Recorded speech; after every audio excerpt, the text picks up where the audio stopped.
Shalom semuanya, untuk memulai ujian praktik pada hari ini, mari kita berdoa terlebih dahulu.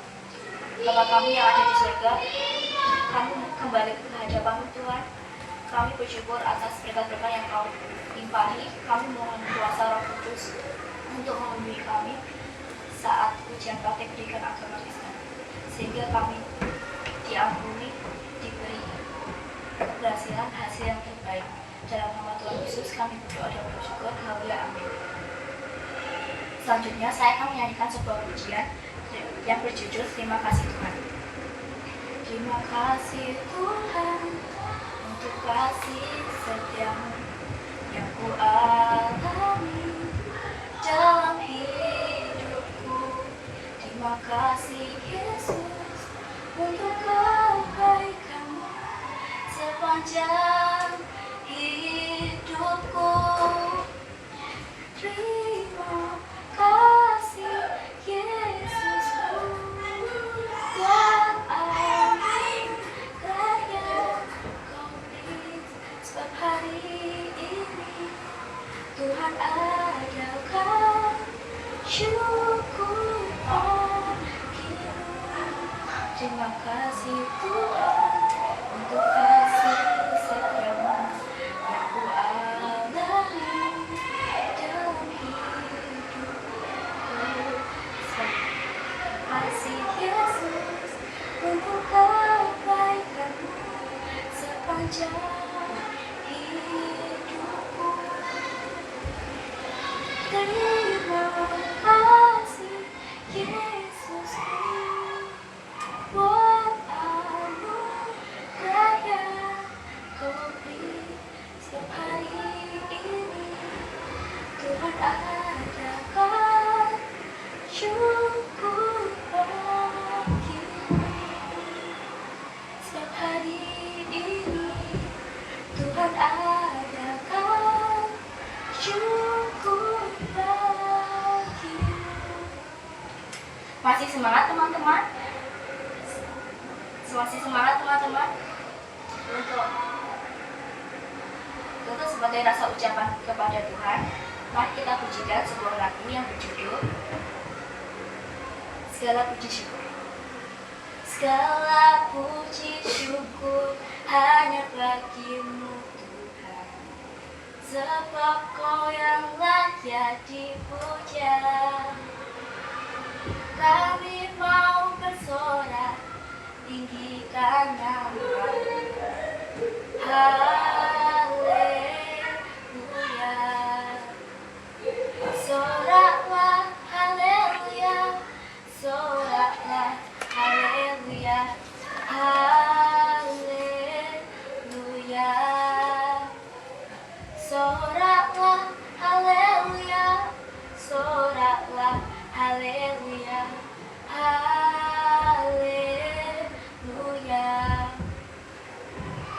Segala puji syukur hanya bagimu,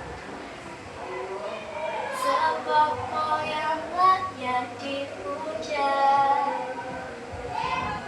Kami mau bersorak tinggikan nama-Mu.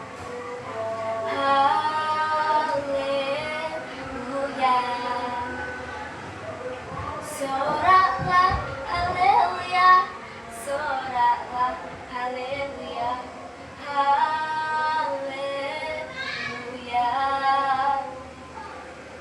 Soraklah haleluya, soraklah haleluya, haleluya. Untuk menambah rasa semangat menyembah Tuhan, mari kita pujikan sebuah lagu sekolah minggu yang berjudul Laskar Kristus dengan penuh semangat. Aku bukan pasukan berjalan, pasukan berkuda, pasukan menembak. Saya tidak menembaki musuh, tapi saya Laskar Kristus. Saya Laskar Kristus, Syakrador. Saya Laskar Kristus, Syakrador. Saya tidak pasukan berjalan, pasukan menembak, pasukan berkuda. Saya tidak menembaki musuh, tapi saya Laskar Kristus.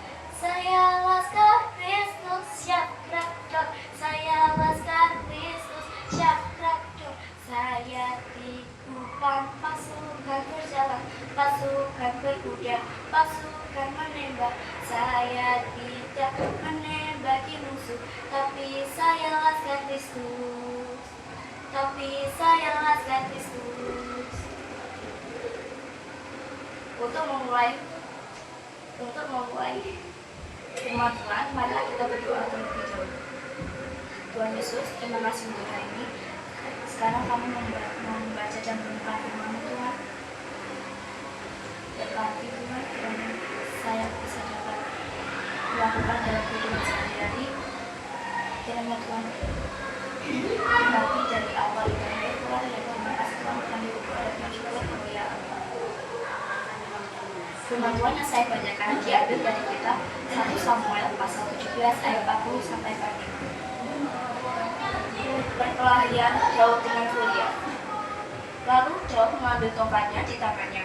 Dipilihnya dari dasar sungai 5 batu yang licin dan ditaruhnya dalam kantong gembala yang dibawanya, yakni 4 batu-batu, sedang umbannya dipegang di tangannya.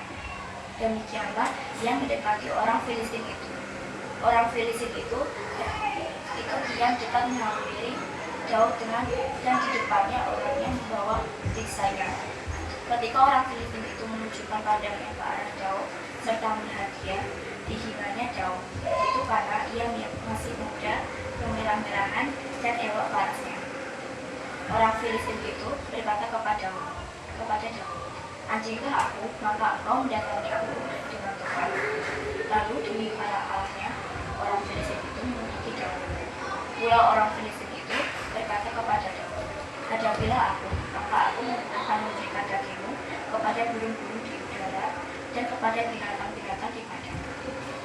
Tetapi Daud berkata kepada orang Filistin itu, "Kau mendatangi aku dengan pedang dan tombak dan emping, tetapi aku mendatangi engkau dengan nama Tuhan semesta alam, Allah segala barisan Israel yang kau makan itu."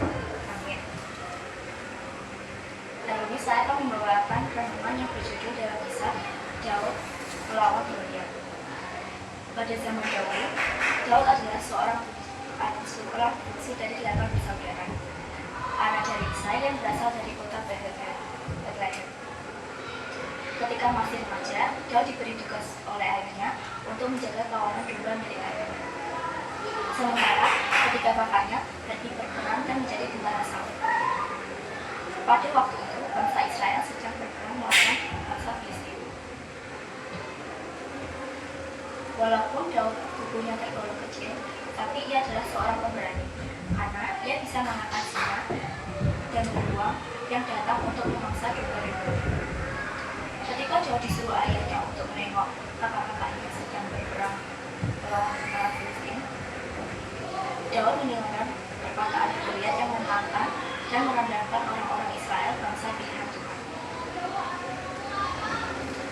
Goliat merasa yakin bahwa dirinya dan seluruh prajuritnya akan memenangkan pertarungan dengan bangsa Israel, karena mereka memiliki visi yang kuat dan sudah berpengalaman berperang.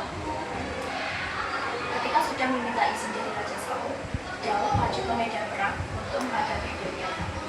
Sebenarnya Raja Saul agak ragu terhadap Daud, karena Daud masih muda dan belum memiliki pengalaman berperang. Tetapi Daud berusaha meyakinkan Raja Saul, karena Tuhan pasti menyertai dan memberikan kemenangan seperti kemenangan yang diberi Tuhan kepada Daud saat Daud menghadapi binatang-binatang yang buas untuk mengikuti domba-domba. Ketika melihat Daud, Goliat pun meremehkan Daud, karena dia melihat Daud masih muda dan hendak melawannya menggunakan ketapel dan batu. Meskipun Daud masih muda, tetapi ia memiliki keberanian untuk menghadapi Goliat, karena Daud yakin Allah adalah sumber kekuatan. Daud pun berani maju melawan Goliat dengan nama Tuhan semesta alam.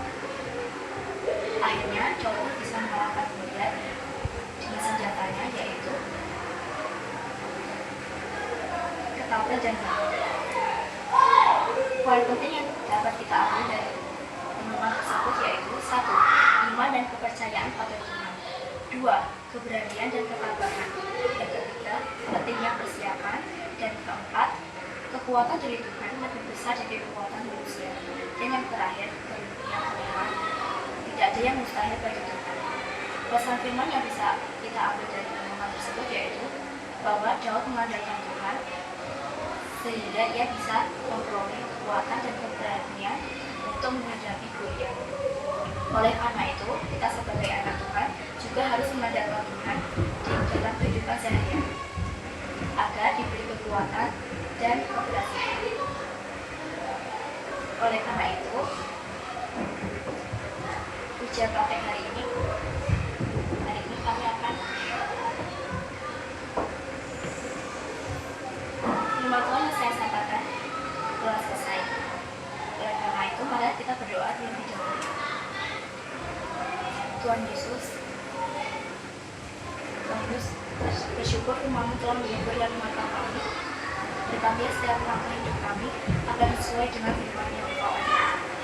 Tuhan Yesus, bersyukur firman Tuhan Yesus, kami ucap syukur telah menyelesaikan ujian praktik pendidikan Advent atas kuasa Roh Kudus. Kami menyerahkan hasil semua ini di dalam tangan Tuhan. Kami tutup